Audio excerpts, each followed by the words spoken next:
I want to drill down on the actual work behind the Nobel. It was for the directed evolution of enzymes. And you describe yourself as a protein engineer, which, if I understand it correctly, means you kind of get under the hood of these proteins, these enzymes, and tinker with them to make them do something that they don't do naturally. Can you explain why anybody would want to do that? Why enzymes? If you look at how biology takes renewable resources, simple starting materials like carbon dioxide and sunlight, and converts that into life, into living organisms.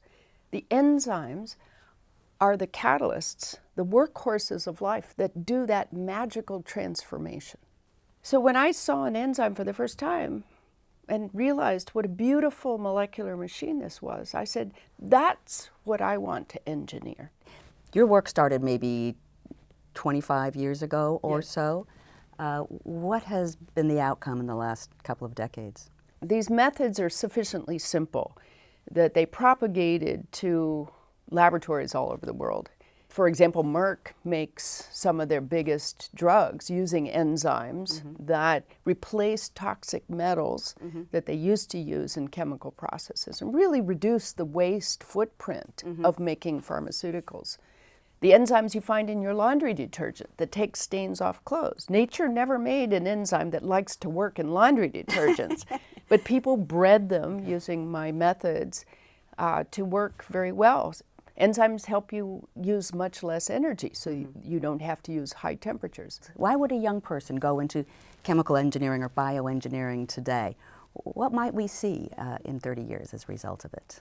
I personally would love to see a chemicals industry that's based entirely on clean, green, biological processes. Replace these factories with bacteria to make what we need in our daily lives and do it from renewable resources.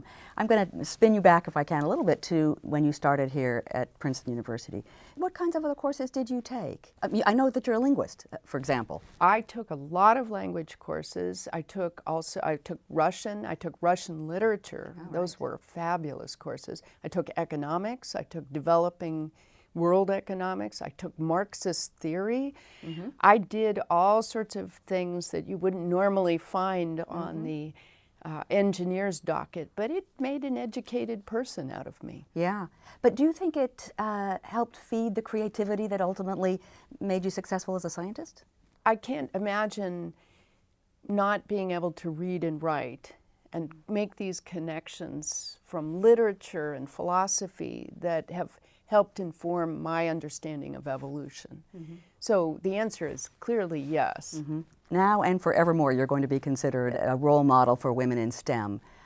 Is that something that you embrace? So what I want to do is encourage women to take on this incredibly exciting and fun challenge, to use their brains for the benefit of humanity, but through science and technology. Don't let the guys have this. This is great career material. You're right. Well, okay. With that, I'm going to say thank you very, very much for joining us, Frances Arnold.